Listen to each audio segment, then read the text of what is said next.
At our daughter's third birthday party, my husband raised his glass and said, "I'm taking my daughter tonight and there's nothing anyone can do about it." He said it right after we sang happy birthday while 40 guests stood there with cake plates in their hands. My mother dropped her fork and my father started moving toward him, but my husband held up his hand. "Before anyone calls the police, you should know I have full custody as of this morning." I felt my legs go weak because we weren't even separated, let alone divorced. "What are you talking about?" I managed to say while our daughter Mia played with her new toys completely unaware. He pulled out a manila envelope from his jacket and held it up. "Emergency custody order. Signed by Judge Harrison at 9 this morning." My best friend Rachel grabbed my arm to steady me. "On what grounds?" she demanded because she was a paralegal and knew this stuff. "Unfit mother, drug use, neglect. It's all documented." He was lying, but he said it so calmly that people started looking at me differently. My sister Kate stepped forward. "That's insane. She doesn't even drink wine." But my husband just smiled. "Tell them about your prescription, Lauren, the one you've been taking for 6 months." My heart sank because I knew what he was about to do. "I take anxiety medication, prescribed by my doctor. You know this," I said, but he was already shaking his head. "You take 3 times the prescribed dose. You buy extra pills from your friend at the hospital. I have receipts." The friend at the hospital was my cousin who worked in the pharmacy. She'd never sold me anything, but I couldn't prove that. "Mom watches Mia crying while she's passed out on the couch." He continued. "I have statements from concerned neighbors." The concerned neighbors were his brother and his brother's wife, who lived 2 houses down and hated me since I'd reported them for leaving their dog outside in freezing weather. My mom finally spoke up. "I'm here every day. Lauren is a perfect mother. What are you really doing?" That's when my husband's lawyer walked in. I recognized him from the country club. Robert Pearson, who handled divorces for wealthy men who wanted to destroy their wives. "Mrs. Coleman, we need to discuss the terms of your supervised visitation." He said it loud enough for everyone to hear. Supervised visitation? I was starting to panic now. I haven't done anything wrong. My husband walked over to Mia and picked her up. "Daddy's taking you to Grandma's house tonight. Won't that be fun?" His mother lived in Florida. He was taking her across state lines. Rachel pulled out her phone. "I'm calling the police. This is kidnapping." But Pearson, the lawyer, stepped in. "I wouldn't do that. We have a valid court order. Interfering would be criminal." That's when my dad noticed something. "Why is your suitcase in the hallway? And Mia's too?" 3 suitcases were sitting by the front door already packed. This had been planned for weeks, maybe months. "We're leaving after the party," my husband said, still holding Mia, who was getting fussy. "My new job starts Monday in Miami." New job? He'd never mentioned any new job. He worked for his father's company here in town. "The court agrees that relocating is in Mia's best interest, away from negative influences." He looked directly at me when he said it. Kate was filming everything on her phone, which made Pearson nervous. "Turn that off. This is a private family matter." But Kate kept recording. "It's my niece's birthday party. I can film whatever I want." That's when Uncle Paul, who'd been quiet in the corner, spoke up. He was a retired family court attorney. "Can I see that custody order?" My husband hesitated, but then handed it over. Paul read it slowly, then read it again. "This is dated today, but references a hearing from yesterday. Where was this hearing held?" Pearson answered quickly. "Judge Harrison's chambers. Emergency session." Paul smiled. "Judge Harrison is in the hospital. Has been for a week. Had a heart attack. I visited him yesterday." The party went completely quiet. Pearson's face changed. "You must be mistaken. Perhaps it was Judge Harrison Jr." Paul shook his head. "There is no Judge Harrison Jr. His son is named Michael and he's a dentist." My husband put Mia down suddenly. "There must be some confusion. My lawyer handled everything." But Pearson was already backing toward the door. "I need to make a call, verify some details." Paul held up the papers. "These are forgeries. Very good ones, but forgeries. The seal is wrong. The case number doesn't match the county format. And the judge's signature is dated when he was unconscious in the ICU." Rachel was already on the phone with the real police. My husband tried to leave, but my dad and 3 other men blocked the door. "You're not going anywhere with my granddaughter," Dad said quietly. My husband turned to Pearson. "You said this would work. You said she'd never fight it." Pearson was sweating now. "We need to leave. Now." But it was too late. Requested Dreads is on Spotify now. Check out link in the description or comments. 2 police officers walked through my front door less than 3 minutes after Rachel made the call. The younger one headed straight for my husband while his partner moved toward Robert, who was still trying to edge closer to the hallway. My dad and the other men stepped aside but stayed close enough to block any escape route. Uncle Paul held up the forged documents and started talking before anyone else could say anything. He pointed to the seal first, then the case number, then the signature, while explaining in detail why each part was wrong. The officers listened carefully, and one of them pulled out a notebook to write down what Paul was saying. My husband kept repeating that this was all just a big mistake, and his lawyer had handled everything properly. He said it in this calm voice like he was trying to convince everyone that he was the reasonable one here. Robert tried to interrupt twice, but the officer nearest to him told him to be quiet and wait his turn. Paul handed over the papers, and the younger officer took photos of them with his phone. My husband's face was getting red now, and he kept looking at Robert like he was waiting for him to fix this somehow. Robert just stood there sweating and not making eye contact with anyone. The officer asked Paul how he knew Judge Harrison was in the hospital, and Paul explained that he'd visited him just yesterday afternoon. The officer made a phone call right there in my living room to verify it, and I could hear someone on the other end confirming that Judge Harrison had been in intensive care all week. My husband started backing toward the kitchen, but my dad moved to block that direction too. The officer told my husband to stay put and not move anywhere until they sorted this out. Mia was sitting on the floor playing with her new dollhouse, completely unaware that her father was about to be arrested. I wanted to pick her up and take her to another room, but I couldn't move. Detective Jeremy Walton showed up about 20 minutes later in regular clothes like he'd been called in from home. He had gray hair and reading glasses hanging from a chain around his neck. He talked to Uncle Paul first, and Paul went through the whole explanation again about the forged seal and the wrong case number format, and the signature dated when Judge Harrison was unconscious.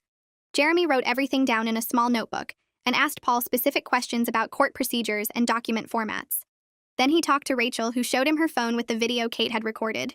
He watched the whole thing twice and asked Rachel to send it to his email address right away. Kate came over and showed him her phone too, since she had the original video file. Jeremy asked her when she started recording, and she said right when Robert walked in the door. He watched that video 3 times, and I could see his expression change when he got to the part where my husband said his lawyer handled everything. Jeremy made several phone calls while standing in my dining room. I could hear him talking to someone at the courthouse and someone at the hospital and someone else whose title I couldn't quite catch. Each call seemed to make him more serious. He looked at my husband and Robert and told them both to sit down on the couch and not talk to each other. My husband tried to argue, but Jeremy cut him off and said if he didn't sit down quietly, then he'd be sitting down in handcuffs. Robert sat immediately, but my husband took another few seconds before he finally dropped onto the couch. Jeremy called someone else, and I heard him say something about forgery and fraud and possible kidnapping charges. My mom was standing next to me now with her hand on my shoulder. The party guests were still here watching everything unfold like it was some kind of show. Nobody had touched their cake in over an hour. Jeremy put his phone away and walked over to my husband and Robert. He told them both to stand up and put their hands behind their backs. My husband's face went white and he started saying this was crazy and he had rights and they couldn't arrest him without evidence. Jeremy pulled out handcuffs and told him the evidence was the forged court documents he'd tried to use to kidnap his daughter. Robert started talking fast about how he was an attorney, and this was a misunderstanding, and he needed to call his office. Jeremy told him he could call whoever he wanted after they got to the station. The younger officer handcuffed my husband while Jeremy handcuffed Robert. Jeremy read them both their rights in this flat voice like he'd done it 1,000 times before. He listed the charges as conspiracy to commit kidnapping, forgery of court documents, fraud, and attempted parental kidnapping across state lines. Each charge made my husband's face get paler. The 40 guests stood there in complete silence watching 2 men get arrested at a 3-year-old's birthday party. Jeremy asked if anyone else had video or photos of what happened, and 3 people held up their phones. He took down their names and contact information and told them someone would be in touch. The officers started walking my husband and Robert toward the front door. Mia looked up from her dollhouse and saw her daddy in handcuffs. She stood up and asked why the police were taking daddy away. Her little voice was so confused and innocent. I felt something break inside my chest because how do you explain this to a 3-year-old? I picked her up and held her close and told her daddy had to go talk to some people, but she'd see him later. She started crying and asking if daddy was in trouble. I didn't know what to say, so I just held her tighter while the officers led my husband out the door. He looked back at us once and I couldn't read his expression. Robert didn't look back at all. Rachel was already on her phone before the police cars pulled away from the curb. She called her boss, who apparently specialized in family law, and explained the whole situation in quick sentences. I could hear her boss asking questions and Rachel answering while she paced around my kitchen. She told him about the forged documents and the attempted kidnapping and the arrest and how we needed help right away. Her boss said something and Rachel nodded even though he couldn't see her. She hung up and told me he was calling someone he knew who handled custody cases involving parental kidnapping. Within an hour, a woman named Victoria showed up at my house. She was maybe 50 with short dark hair, and she carried a leather briefcase that looked expensive. She sat down at my kitchen table and asked me to tell her everything from the beginning. I went through the whole story while she took notes on a legal pad. She asked specific questions about my husband's behavior over the past few months and whether I'd noticed any unusual activity. I told her about the packed suitcases and the Miami job I'd never heard about. She wrote it all down. Victoria explained that my husband's actions had actually made my custody case much stronger because attempting to kidnap a child with forged documents showed extremely poor judgment and a willingness to break the law. She said we'd file for emergency custody first thing Monday morning, along with a restraining order to keep him away from me and Mia. She spent 2 hours at my house going over everything and preparing paperwork. By the time she left, it was almost 9 at night and Mia had fallen asleep on the couch. The party guests had all left by 8. My parents stayed to help clean up the mess of uneaten cake and unopened presents. Kate stayed too, and she sat with me in the kitchen after we put Mia to bed. My mom and dad were in the living room putting away decorations and wrapping up leftover food. Kate pulled out her phone and we watched her video frame by frame. You could see everything clearly. My husband announcing he was taking Mia, Robert walking in and talking about supervised visitation, the packed suitcases by the door, Uncle Paul exposing the forgery, my husband's face when he realized it wasn't going to work. And most importantly, you could hear my husband saying his lawyer handled everything. Kate had captured his exact words. She sent the video to my email and to Victoria's email and made 3 backup copies on different cloud services. We sat there in my kitchen past midnight going through every detail. Kate kept asking if I was okay, and I kept saying yes, even though I wasn't sure what okay even meant anymore. My husband of 5 years had just tried to steal our daughter using fake legal papers. He'd planned it for weeks or maybe months. He'd packed our daughter's clothes and bought plane tickets and rented a condo in another state. And he'd done it all while pretending everything was normal. While kissing me goodbye in the mornings and asking what I wanted for dinner and playing with Mia before bedtime. I couldn't process it. My brain kept trying to make sense of it and failing. I spent Saturday and Sunday going through every financial record I could find. My parents took Mia to the park so I could focus without her asking questions. I pulled up bank statements and credit card bills and investment accounts. What I found made me feel sick. My husband had been moving money out of our joint savings account for 3 months. Small amounts at first. 500 here, 1,000 there. Then bigger chunks. 3,000, 5,000. By the time I added it all up, nearly $40,000 was gone, transferred into accounts I didn't have access to and couldn't track. I found paperwork stuffed in the back of his desk drawer for a condo lease in Miami. He'd signed it 6 weeks ago. The lease started next Monday, which was exactly when he'd said his new job began. Except there was no new job. His father's company was here. He'd been planning this escape for at least 6 weeks and probably longer. I found receipts for plane tickets. 3 one-way tickets to Miami dated for tomorrow. He was really going to do it. Take Mia and disappear to Florida where his mother would help him hide her from me. I took photos of everything with my phone and sent them all to Victoria. She responded within an hour saying this was excellent evidence of premeditation, and it would help our case significantly. Rachel came over Sunday afternoon with her laptop. She'd been researching Robert all weekend using her paralegal connections and access to legal databases. What she found explained a lot. Robert had been involved in 3 other custody cases, where fathers accused mothers of drug abuse to gain custody. In 2 of those cases, the accusations were later proven completely false. In one case, the mother had actually sued Robert for legal malpractice, but the case was settled out of court with a non-disclosure agreement. Rachel found online reviews from former clients, and half of them called him unethical. One review said he was willing to bend rules to win cases. Another said he'd suggested creating evidence that didn't exist. A third said he'd coached a client to lie under oath. Rachel printed everything out and put it in a folder for Victoria. She explained that this pattern showed Robert specifically targeted mothers with false drug accusations because it was an effective strategy that was hard to disprove quickly. My husband had chosen Robert specifically because he needed someone willing to break the rules, someone willing to forge court documents and create fake evidence. Robert had a reputation for doing whatever it took to win, and my husband had found exactly the right corrupt lawyer for his plan. Victoria called me Monday morning at 8. She'd already filed emergency motions with the family court, and we had a hearing scheduled for Wednesday afternoon. She explained that the severity of the charges and the clear evidence of attempted kidnapping had convinced the judge to fast-track our case. My husband had been released on bail Sunday night, but there was a temporary restraining order in place. He couldn't come within 500 feet of me or Mia, and he couldn't contact us in any way. Victoria said his parents had hired a different lawyer to fight the custody case since Robert was now facing criminal charges himself. She warned me that his new lawyer would try to minimize what happened and paint my husband as a desperate father who made bad choices. We needed to be ready to counter that narrative with facts and evidence. I spent Monday and Tuesday preparing for the hearing. Victoria came to my house both days to go over my testimony and review all the evidence we had: the forged documents, Kate's video, the financial records showing premeditation, the Miami condo lease, the packed suitcases, my clean drug tests from my annual physical 2 months ago that proved I'd never abused my medication. Every piece fit together to show this wasn't a desperate mistake, but a carefully planned crime. Wednesday afternoon, I sat in a courtroom while my husband's new lawyer argued that the forgery was all Robert's idea.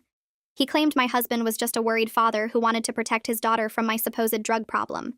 He said my husband had been manipulated by an unethical attorney and didn't know the documents were fake. Victoria stood up and destroyed that argument in less than 5 minutes.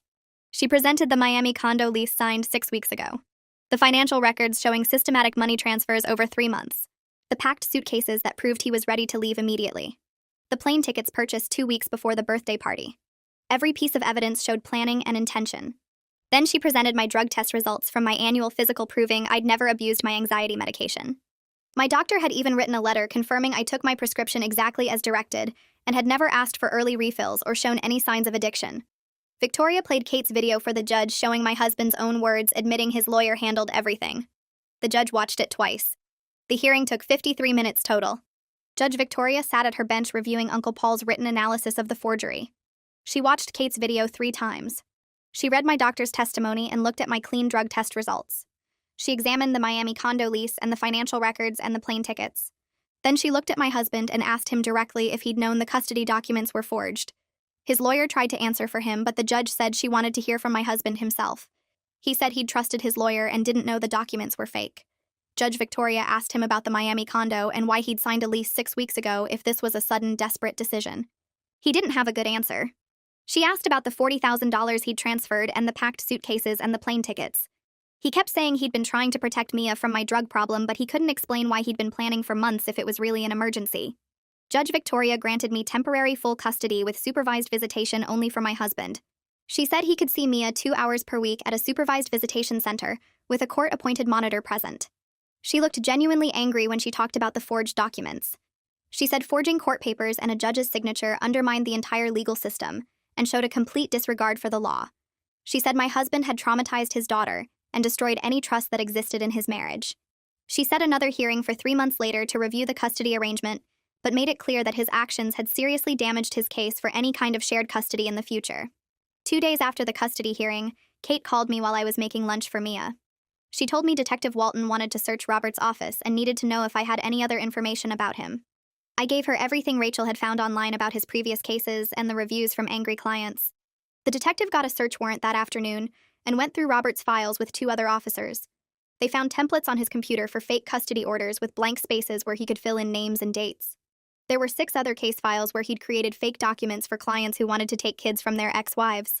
One file had notes about bribing a court clerk to use real case numbers, so the forgeries would look more real. Robert tried to claim attorney-client privilege when the detective asked him about the files, but Detective Walton explained that privilege doesn't cover criminal conspiracy. Robert was looking at charges in multiple cases now, not just mine. The detective called me that evening to tell me what they'd found, and said Robert would probably spend years in prison if he was convicted on all the charges. I felt relieved knowing he couldn't hurt other families the way he'd tried to hurt mine. The next morning, my phone started blowing up with notifications. My husband's parents had posted on Facebook claiming I was keeping their granddaughter away from them unfairly. His mother wrote this long post about how she was a loving grandmother who just wanted to see Mia, and I was being cruel by preventing visits. Several of their friends commented with supportive messages about grandparents' rights and how terrible it was that I was punishing them for their son's mistakes. None of these people had been at the birthday party, so they didn't know what actually happened. Kate saw the posts first and called Rachel immediately. They spent the next hour writing factual responses explaining that my husband had been arrested for trying to kidnap Mia using forged court documents. Rachel posted links to the news articles about the arrest and the charges. Kate posted screenshots from the court records showing the restraining order and the reasons for it. Within a few hours, the comments shifted completely. People started asking my husband's parents why they were defending someone who'd forged a judge's signature and tried to take a child across state lines. His mother deleted her original post, but by then dozens of people had already shared it with their own comments about the situation. My father-in-law posted an angry response claiming we were spreading lies about his son, but that just made more people look up the court records themselves. By the end of the day, their social media campaign had completely backfired, and several of their friends had apologized to me privately for commenting without knowing the full story. 2 weeks after the birthday party, my cousin Sarah called me crying so hard I could barely understand her. She worked in the hospital pharmacy, and investigators had shown up that morning asking questions about whether she'd sold me pills illegally. My husband had told them she was my source for extra anxiety medication, and they needed to verify his claims. Sarah was terrified she'd lose her job or get arrested even though she'd never done anything wrong. I felt horrible that my husband's lies were affecting innocent people who had nothing to do with our marriage problems. I called Victoria immediately, and she told me to have Sarah bring all her employment records showing every prescription she'd ever filled. Victoria explained that the records would prove Sarah had never filled any suspicious prescriptions for me, and the investigation would clear her completely. I drove to Sarah's apartment and sat with her while she pulled together 3 years of pharmacy logs. She kept apologizing for being scared, and I kept telling her she had nothing to apologize for, because my husband was the one who'd lied about her. We took the records to Victoria's office that afternoon, and she made copies of everything. She called the investigators right there and explained that Sarah's records proved she'd never sold pills to anyone illegally. The investigators said they'd verify the records and close that part of the investigation within a week. Sarah hugged me so tight when we left Victoria's office and made me promise to let her know if there was anything she could do to help with the custody case. 3 days later, Detective Walton called my husband's brother and sister-in-law in for interviews about their statements as concerned neighbors. They'd told my husband they'd seen me passed out on the couch while Mia was crying, and he'd used those statements in the fake custody documents. The detective asked them specific questions about dates and times and what exactly they'd witnessed. Under questioning, they admitted my husband had asked them to say they'd seen me passed out, even though they'd never actually witnessed anything like that. The detective informed them that providing false statements in a custody case was a crime, and they could face charges themselves. Suddenly, they started backtracking and claiming they'd misunderstood what my husband wanted them to say. They said they thought he just wanted them to be supportive, and they didn't realize he was going to use their words in legal documents. The detective told them their cooperation would be noted, but they'd still need to provide written statements correcting their earlier lies. My dad heard about the interview from his friend who worked at the police station and called me laughing about how fast they'd turned on my husband when they realized they could get in trouble too. That same week, Mia started having nightmares about police and people taking her away. She'd wake up screaming in the middle of the night asking where I was and if the police were coming back. During the day, she followed me from room to room and got anxious whenever I was out of her sight for more than a few minutes.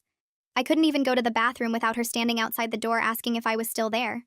Victoria recommended a child therapist named Lorraine Burke, who worked with young kids who'd been through scary situations. I called Lorraine that afternoon and got an appointment for the next week. The first session was just me and Lorraine talking about what happened at the birthday party, while Mia played with toys in the corner. Lorraine explained that kids Mia's age don't understand legal stuff, but they understand when adults are scared or angry and when their normal routine gets disrupted. She said we'd start weekly sessions where Mia could play with dolls and gradually talk about the scary birthday party in ways that made sense to a 3-year-old. After that first session, Mia seemed a little calmer, and Lorraine gave me techniques for helping her feel safe at home. We started the weekly sessions, and slowly Mia began acting more like herself again, though she still had bad nights sometimes. 2 weeks later, I sat in the courtroom watching Pearson walk to the witness stand.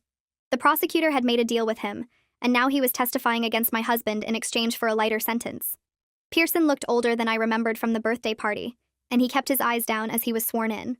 The prosecutor started with basic questions about how he met my husband, and when they first discussed custody issues. Pearson explained that my husband had come to his office about 4 months before the birthday party asking specifically about emergency custody and how to get it without the other parent knowing. The prosecutor showed him printed emails and asked if he recognized them. Pearson confirmed they were real, and that my husband had sent multiple messages asking about what evidence would be needed to prove I was an unfit mother. One email from my husband listed ideas including drug abuse and neglect, and asked if those would be enough for a judge to grant emergency custody. Another email discussed the plan to take Mia to Florida immediately after getting the custody order. Pearson admitted he'd told my husband that legitimate emergency custody would require actual evidence and court hearings, but my husband had pushed back saying he needed something faster. The prosecutor asked directly if Pearson had suggested creating forged documents. Pearson said my husband had been the one to suggest it first, but that he'd agreed to help because my husband offered to pay him $50,000. My husband's lawyer tried to object multiple times, but the judge overruled him because Pearson's testimony was part of his plea agreement. The prosecutor presented more emails showing Pearson and my husband discussing exactly what the fake custody order should say and how to make it look authentic.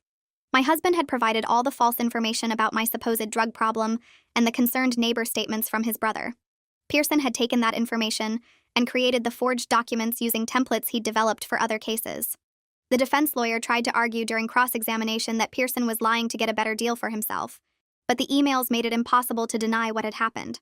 Every detail Pearson described matched the documents Uncle Paul had analyzed at the party. When Pearson finally left the stand, he still wouldn't look at me or my husband. The trial continued for another week with more witnesses and evidence, but everyone knew the outcome was decided after Pearson's testimony. The jury got the case on a Friday afternoon, and we all sat in the courtroom waiting. Rachel held my hand while Kate sat on my other side texting our parents updates. Victoria had warned me that juries could take days to decide, but this one came back in less than 3 hours. The bailiff told us the jury had reached a verdict and we needed to return to the courtroom. My legs felt shaky walking back in, and I couldn't look at my husband sitting at the defense table. The judge asked the jury foreman if they'd reached a verdict, and he said yes. Guilty on conspiracy to commit kidnapping. Guilty on forgery. Guilty on fraud. My husband's face went completely white, and his lawyer put a hand on his shoulder, but he just sat there staring straight ahead. The judge set a sentencing hearing for 2 weeks later, and my husband was taken back into custody because the prosecution argued he was a flight risk. I watched the bailiff put handcuffs on him and lead him out through the side door. Rachel hugged me in the hallway outside, and Kate was crying even though she tried to hide it. Victoria said this was the best possible outcome and that it would help enormously with the custody case. The sentencing hearing was shorter than I expected. The prosecutor asked for the maximum sentence because my husband had tried to kidnap a child and had abused the legal system. My husband's lawyer argued that he was a first-time offender who'd made a terrible mistake out of desperation. The judge didn't seem impressed by that argument. She said my husband's actions represented a serious breach of trust and an abuse of the legal system that could have traumatized a young child. She sentenced him to 3 years in prison with possibility of parole after 18 months. My husband didn't react at all when she announced the sentence. His parents were sitting in the back of the courtroom, and his mother started crying loudly, but his father just looked angry. The judge added that my husband would need to pay restitution for my legal fees, and that she was recommending he have only supervised visitation with Mia even after his release. As soon as the hearing ended, my husband's parents tried to approach me in the hallway, but Victoria stepped between us and told them any communication needed to go through lawyers. Within a week of the criminal conviction, the family court scheduled a hearing on permanent custody. My husband's parents filed a motion asking for grandparent visitation rights, which surprised me because they'd barely been involved in Mia's life before all this happened. Victoria explained that grandparents could request visitation in our state, and that the court would consider what was best for Mia. We had a meeting in Victoria's office to discuss how to handle their request. I wanted to say no completely because I was still so angry about everything their son had done, but Victoria pointed out that Mia shouldn't lose her entire paternal family just because her father had committed crimes. She suggested supervised visits twice a month as a compromise. Rachel thought I was being too generous, but Kate agreed with Victoria that Mia might want a relationship with her grandparents when she got older. After thinking about it for several days, I agreed to the supervised visits with strict conditions about where and when they could happen. 5 months after that terrible birthday party, I stood in front of a family court judge waiting to hear the final custody decision. My husband had been in prison for 3 months by then, and his lawyer argued that he should still get visitation rights once he was released. Victoria presented evidence of the kidnapping attempt, the forged documents, and the criminal conviction. She also had statements from Lorraine about how the attempted kidnapping had affected Mia emotionally. The judge reviewed everything and said it was one of the clearest custody cases she'd seen. She awarded me full legal and physical custody of Mia, with my husband getting supervised visitation only after his release from prison. The judge also ordered him to pay child support and reimburse me for the legal fees, though Victoria had warned me that collecting money from someone in prison would be difficult, and I shouldn't count on seeing much of it. My parents were in the courtroom, and my mom cried when the judge announced the decision. Walking out of that courthouse knowing Mia was legally safe felt like I could finally breathe properly for the first time in months. Lorraine called me in for a meeting without Mia to discuss her progress. She said Mia was doing much better, and the nightmares had decreased significantly over the past few weeks. Mia still got anxious around her father's relatives before their supervised visits and needed extra reassurance afterward, but overall she was processing the trauma in healthy ways. Lorraine recommended continuing weekly therapy for at least another 6 months, because processing this kind of trauma took time and consistency. I asked if Mia would remember what happened when she got older, and Lorraine said probably yes, but that the therapy now would help her understand it wasn't her fault. We talked about warning signs to watch for, like regression in behavior or new fears, and Lorraine gave me strategies for handling difficult questions when Mia got old enough to ask them. Leaving that appointment, I felt grateful we'd found Lorraine because I couldn't imagine navigating this without professional help. The financial situation kept getting worse despite the custody victory. My parents offered to help me refinance the house to deal with the debt my husband had left behind. We spent a weekend going through all the paperwork and discovered he'd taken out a home equity loan I didn't know about, in addition to maxing out the credit cards. The total debt was close to $80,000, not counting the legal fees. My dad talked to his bank about refinancing options, and eventually we got a new mortgage that consolidated most of the debt, but increased my monthly payments. I picked up extra freelance work doing graphic design at night after Mia went to bed to cover the ongoing legal and therapy costs that insurance didn't fully pay. Some weeks I was working until midnight or later just to keep up with everything. Kate and Rachel remained constant supporters through all of it. They came over for dinner twice a week and helped with childcare when I needed to work late or attend legal meetings. Rachel brought groceries without asking, and Kate started a college fund for Mia using money she'd been saving for a vacation. Having them around made the hard days bearable. 8 months after my husband tried to kidnap Mia at her birthday party, we were building something that felt safer and more stable than our old life ever was. Mia smiled more now and laughed at silly things like she used to before everything happened. She still asked about her daddy sometimes, and I told her he was away, but that he loved her, which felt like the right thing to say, even though I wasn't sure it was true. The supervised visits with her grandparents happened twice a month at a family center downtown, and while Mia seemed okay with them, she was always quieter for a day or two afterward. I continued taking her to therapy every week because Lorraine said consistency mattered more than anything else right now. My parents came over most Sundays for dinner, and my dad had started teaching Mia to ride a tricycle in the driveway. The financial pressure was still overwhelming, and some months I wasn't sure how I'd make all the payments, but we were managing. I was still angry about the betrayal, and probably would be for a long time, but I was also grateful that Uncle Paul had exposed the forgery before my husband could take Mia away. We were healing slowly but genuinely, and I'd learned that sometimes the worst moments reveal who truly loves and supports you. Mia was safe, and that was what mattered most.